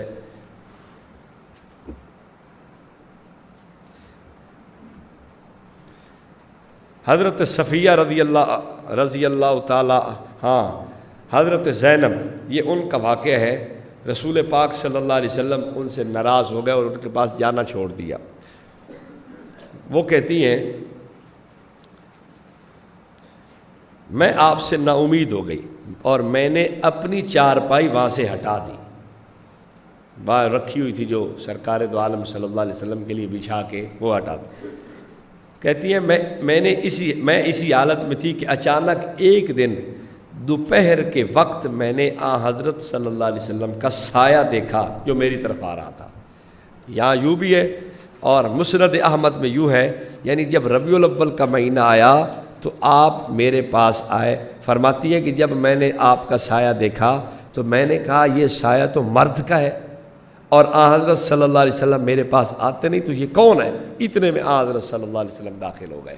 یہ مسند احمد کے اندر، مجموع الزوائد کے اندر، اور ان کے رجال کی بھی توثیق پیش کر دی گئی ہے، سارے روات پر بحث کر کے ان کا ثقہ ہونا بھی ثابت کر دیا گیا ہے۔ یہ روایات ایسی موجود ہے جو صحیح درجے کی ہیں، تو خواہ مخواہ ایک ایسی روایت جو صحت کے درجے کو بھی نہیں چھوتی اس بنیاد پہ کہہ دیا جائے کہ سایہ نہیں تھا، سایہ نہیں تھا، یہ کہنے کا کیا مطلب ہے؟ بہرحال اب چند ایک اپنے دلائل کو آپ ملاحظہ فرمائیں۔ وما ارسلنا من قبلک الا رجالا نوحی الیہم من اہل القری، یہاں رجال مرد کہا گیا ہے نبیوں کو۔ پھر اذ قال ربک للملائکۃ انی خالق بشرا من طین، حضرت آدم کو مٹی سے پیدا ہونے والا بشر، یہ نبیوں کی بشریت کا یہ بھی بہت بڑا ثبوت ہے۔ قل سبحان ربی هل كنت الا بشر رسولا، یہ دلیل اللہ یصطفی من الملائکۃ رسلا ومن الناس انما انا بشر لو کان فی الارض ملائکۃ یمشون مطمئنین، یہ روایات میں کان بشرا من البشر۔ حضرت سیدہ عائشہ رضی اللہ عنہ کا ارشاد گرامی، شمائل ترمذی صفحہ 23، باب ما جاء فی تواضع رسول اللہ صلی اللہ علیہ وسلم۔ سیدنا براء بن عازب کا قول، کان رسول اللہ صلی اللہ علیہ وسلم رجلا مربوعا، آپ میانے قد کے درمیانے قد کے آدمی تھے۔ سیدنا صدیق اکبر کا قول اتقتلون رجلا ان یقول ربی اللہ، حضور کی طرف اشارہ کر کے فرمایا کیا آپ ان کو قتل کرنا چاہتے ہیں، اس آدمی کو قتل کرنا چاہتے ہو؟ کافروں کو کہا کہ کیا تم اس آدمی کو قتل کرنا چاہتے ہو، اور اس بنیاد پر کہ یہ کہتے ہیں کہ میرا رب اللہ ہے؟ تو دیکھو رجل کا لفظ استعمال کیا ہے۔ اور سیدنا جابر کا ارشاد مشکات جلد 2 صفحہ 563 پہ ایک خواب نقل کیا، اور اس میں کہتے ہیں خواب کے بعد وہ اما الرجل الصالح فرسول اللہ صلی اللہ علیہ وسلم، یہاں رجل صالح کا اطلاق ہے۔ اور دوسری حضرت عبداللہ ابن عمرو ابن عاص کی روایت رسول اللہ بشر یتکلم فی الغضب والرضا، اور یہ دلیل کہ فرشتہ کہتا ہے ما کنت تقول فی ھذا الرجل لمحمد، قبر میں فرشتہ بھی کہتا ہے اس آدمی کے بارے میں، یعنی محمد صلی اللہ علیہ وسلم کے بارے میں کیا کہتا ہے۔ تو یہ ایک تو ایسا پکا ٹھکا مسئلہ ہے کہ فرشتوں تک یہ مسلمات میں سے ہے، لیکن عجیب لوگ ہیں کہ جو اس مسئلے کے انکاری ہیں۔ اللہ رب العالمین ہمیں صحیح سمجھنے کی اور بات سمجھانے کی توفیق نصیب فرمائے۔ کہتے ہیں جنت کی مٹی سے بنے اور جنت کی مٹی نور ہے۔ بھائی مٹی تو ہے نا، وہ جنت کی مٹی بھی تو زمین والی مٹی ہے نا۔ انبیاء علیہ السلام کہاں مدفون ہے؟ بولیے، زمین پہ ہے، تو یہی زمین کی مٹی ہے نا۔ یہ اب ان بیچاروں سے جب کچھ نہیں ہو پاتا تو وہ کہتے ہیں دیکھو جنت کی مٹی سے بنے ہوئے ہیں۔ آپ کا کہنا ہے کہ نور سے بنا ہے، مٹی والا مسئلہ تو آپ چھوڑ دیں، مٹی تو زمین کی ہے۔ ہاں انبیاء علیہ السلام ان کے لیے مٹی یہی خاص قسم کی ہے، رسول پاک صلی اللہ علیہ وسلم کے لیے اخص الخاص ہے، تو وہ ایک الگ بات ہے۔ لیکن آپ نے یہ پیش کرنی ہے دلیل کہ نور سے پیدا ہوئے ہیں۔ جب آپ نے مٹی سے پیدا ہونا مان لیا تو پھر آپ تو ہمارا مسلک تسلیم کر چکے ہیں۔ ہم بھی تو یہی کہتے ہیں کہ مٹی سے پیدا ہوئے، اور آپ بھی وہی مان رہے ہیں کہ مٹی سے پیدا ہوئے، تو آپ نے تو اپنا مسئلہ چھوڑ دیا۔ آپ کو یہ پیش کرنا ہے کہ رسول پاک صلی اللہ علیہ وسلم کو اللہ نے نور سے پیدا کیا ہے۔ انبیاء بھی نور سے پیدا ہوئے ہیں، مٹی سے پیدا نہیں ہوئے۔ مٹی سے پیدا ہونے کا قول یہ ہمارا ہے، اور آپ کا قول نور سے پیدا ہونے کا ہے۔ تو آپ اپنی دلیل لائیں، یہ تو ہماری دلیل ہے۔